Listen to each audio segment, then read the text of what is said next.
partner, medyo mabigat sa bulsa kapag maghahanda ka ng lechon. Pero aminin naman natin, kapag may lechon, isang big time yung selebrasyon, hindi ba? Kaya today, tuturuan namin kayo ng isang lechon dish na, believe it or not ha, swak sa budget. Ang lechon pasta.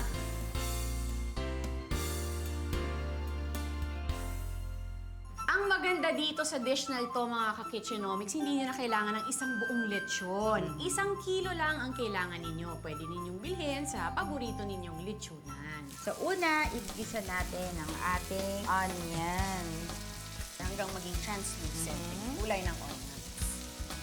Sunod na natin, partner. Garlic. Ilalagay na natin ang ating lechon. Yung Ha? meat muna. Oo, yung skin balat. or yung balat, itatabi natin yan for later. Tatabi ha, hindi pa Oo, bawal papakin. papakin. Ayan. And syempre, last, ang ating tanglad. Ang ating tanglad, pinitpit natin, tapos tinali, para mamaya mabilis siyang tanggalin. Para mas kumpleto yung sarap ng ating lechon pasta, ilagay na natin ang Del Monte Filipino-style spaghetti sauce na may sweet, meaty, and cheesy flavor. Isunod ang ating Bell peppers. yes. Okay? Pero hindi lahat. Yes, di ba partner? Reserve natin yung kaunti. And lastly, ang ating pork stock. Yes. Na, pwede din namang water para dito, no, partner? Yes, oo. Kasi syempre, lechon na siya, masarap naman. Pero Yes, so, okay din. Hayaan lang natin siya mag-simmer for about 5 minutes. Tapos, constant lang yung paghalo. Yes. So, partner, habang nagsisimmer itong lechon natin, meron ka bang mga tips para sa mga ka-kitchenomics natin? Like, for example, gaano ba dapat kadami yung ihahanda mo para sa isang party or handaan? To make it easier for you, kung pasta, pwede natin gawin, for every person na dadalo sa iyong party, ang budget mo mga 50 grams na hilaw.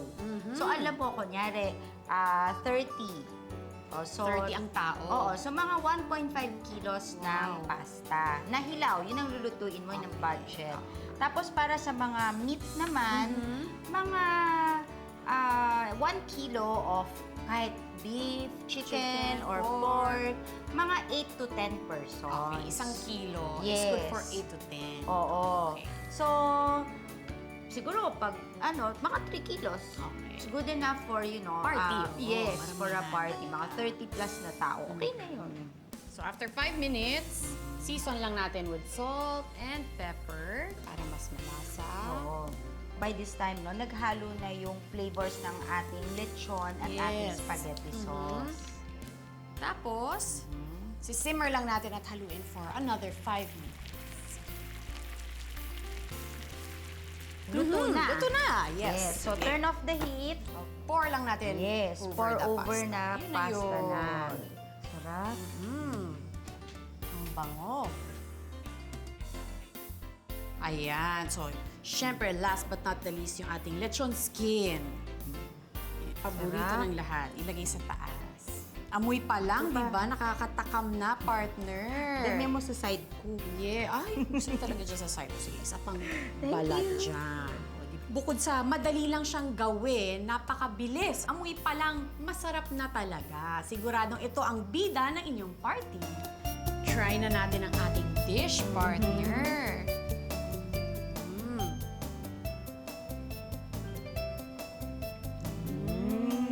Sabay pa tayo. Sarap. Sarap. Take note, 2 Pinoy favorites ha, in one delicious party dish. Andiyan ang lechon, and of course, yung ating favorite Del Monte Filipino-style spaghetti sauce. Pagkakaguluhan to sa mga parties. Oo nga, this is a delicious twist sa ating lechon dish, no, partner. Kahit sa mga intimate na celebration or big celebration, okay na okay ito. At remember, menos gastos pa.